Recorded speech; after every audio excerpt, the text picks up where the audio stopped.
अब इन प्रसूति की सबसे छोटी पुत्री है मैया सती, और सती को विवाह हुआ भोले बाबा के साथ। किसके साथ? भोले बाबा के साथ। भोले बाबा के साथ जब विवाह हुआ, एक दिन की बात है, ब्रह्मा जी ने दक्ष प्रजापति को प्रजापति घोषित कर दिया। तो सभी देवी देवताओं को बुलाया उस सभा में। भोले जी भी गए, विष्णु भी गए, ब्रह्मा भी गए, सब गए। ऐसी भीड़ लग रही, यहां तो बहुत कम है, वहां बहुत ज्यादा है। अब जैसे ही एक नियम होता है हर चीज का, यहाँ का भी नियम है, कथा का नियम यही होता है कि पहले श्रोताओं को आना पड़ता है, तब व्यास जी आते हैं। और एक हमें पहले ही आ जाए, बिना खाए पिए हमें सुबह के बढ़ती है, और तुम तो हाँ फुल होकर के आते होगे। बोले 11 साढ़े 11 बज जा, काटे में खाना खाएंगे, अभी काई ने ना खायो। हाँ, और तुम पेल के आओ बढ़िया एकदम।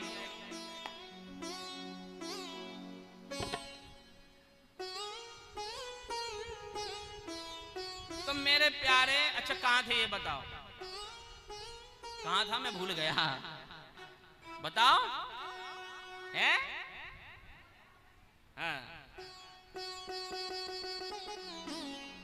आज ये नियम होता है कि पहले श्रोता को आना पड़ता है जब व्यास जी आते हैं।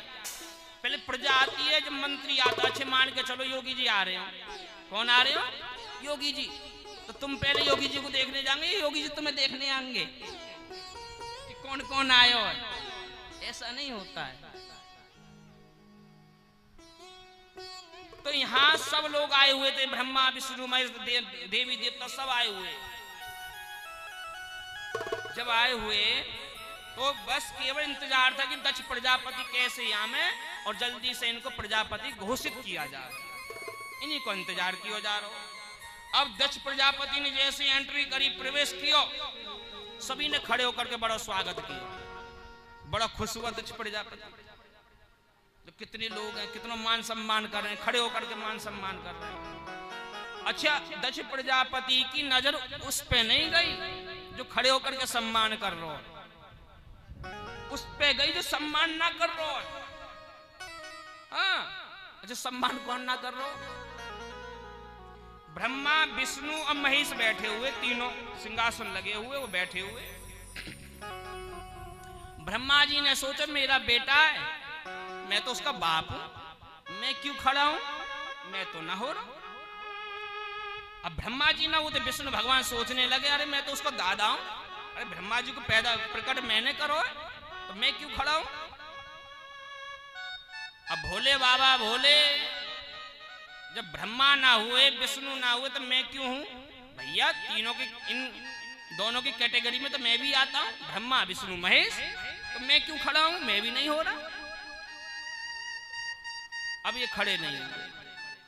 अब जब ब्रह्मा जी नहीं खड़े हुए, विष्णु न हुए, दक्ष प्रजापति ने सोचा चलो ये तो मेरे पिताजी मेरे दादाजी हैं, लेकिन ये देखो हैं कौन? भोला, ये तो मेरा दामाद है, मेरे बेटे जैसा है, इसको तो खड़े होकर के सम्मान करना चाहिए। बड़े क्रोध में आ गया और जैसे ही अपने सिंहासन पे बैठा, सिंहासन पे बैठते ही एकदम भाषण देने लगा। अरे देवताओं, इस भरी सभा में आपको असभ्य व्यक्ति को नहीं बुलाना चाहिए था। सब देखने लग गए, एक दूसरे को मुंह देखने लग गए, कहने लगे तू है असभ्य, तू है? बोले मैं काय कहूंगा, तू ही होगा। हाँ। अब जब इधर उधर देवता देखने लग गए, तू मैं करने लग गए, दक्ष प्रजापति बोला अरे इधर उधर क्या देख रहे हो, ये दिखाई नहीं देता ब्रह्मा विष्णु के बीच में जो बैठा है? इसको ये नहीं पता कि कब उठना चाहिए कब बैठना चाहिए, इसको इतना शिष्टाचार नहीं आता। खैर आएगा कहां से, दिन रात भूत प्रेत डाकिनी साकिनी के संग रहता है, अच्छे लोगों के साथ रहे तो शिष्टाचार आए। एक खड़ा हुआ देवता बोला तुम ऐसे क्यों बोल रहे हो? अरे ये आपके दामाद हैं। जैसी ये बात बोली दक्ष प्रजापति कहने लगा का कह रहे हो दामाद? अरे कहा मेरी मृगलोचनी कन्या है, और कहा ये बंदर जैसी आंख वालो है, ये मेरा दामाद? अरे मैं जिंदगी में ब्याह ना कर तो या भोला के संग अपनी छोरी को, लेकिन का करूं, ब्रह्मा जी ना माने, पिताजी ना माने, या हमारे ब्याह करना पड़ो। जैसी बंदर की आंख वाला बोलो ना, तुरंत नंदी बाबा खड़े है गए। नंदी बाबा बोले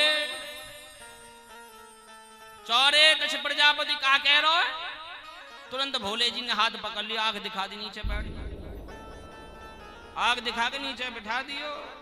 बोले महाराज आपको गाली दे रहे हैं। बोले कोई बात ना, देन दे। बोले मतलब? बोले ससुराल की गाली सबको सुननी पड़े, फर्क ये हमने पहले ना सुनी, अब सुनने। अब नंदी बाबा बोले ठीक है भैया, तुम्हें अच्छी लग रही तो खूब सुनो, मेरो खा जा रहा हो। ये दमक करके बैठ गए। दक्ष प्रजापति और क्रोध में आ गया, भला बुरा कहने लगा। नंदी बाबा पे ना रुक गया, खड़े है गए। बोले जब से आयो बकबक किए जा रहे हो, बकबक किए जा रहे हो, जा मैं तुझे श्राप देता हूं, तेरा शीश कट करके बकरे का शीश लगे। जैसे ये श्राप दिया तभी यहां भृगु ऋषि खड़े है गए। चौरे नंदी, ससुर और दामाद के बीच में तू क्यों बोला है? जा मैं भी तुझे श्राप देता हूं कि शिव जी के जितने भी गण हैं वो सब पाखंडी बन जाएं। आप जैसे श्राप दियो, अब शिव जी के भी गण खड़े हो गए, बोले हमें पाखंडी कह रहे हो, जा हम भी श्राप देते हैं, जितने भी ब्राह्मण हैं उनमें से आदि सर्वभक्षी हो जाए, मांस खाने लग जाए, मदिरा पीने लग जाए। भोले बाबा ने सोचो ये स्वागत समारोह हो रहा है या श्राप समारोह हो रहा है? एक दूसरे को श्राप दिए जा रहे हैं। अब भोले बाबा ने समझो कि मेरे वजह से हो रो जो भी है रो, हमें चलना चाहिए। भोले बाबा अपनी गणों को लेकर के कैलाश पर्वत पे आ गए।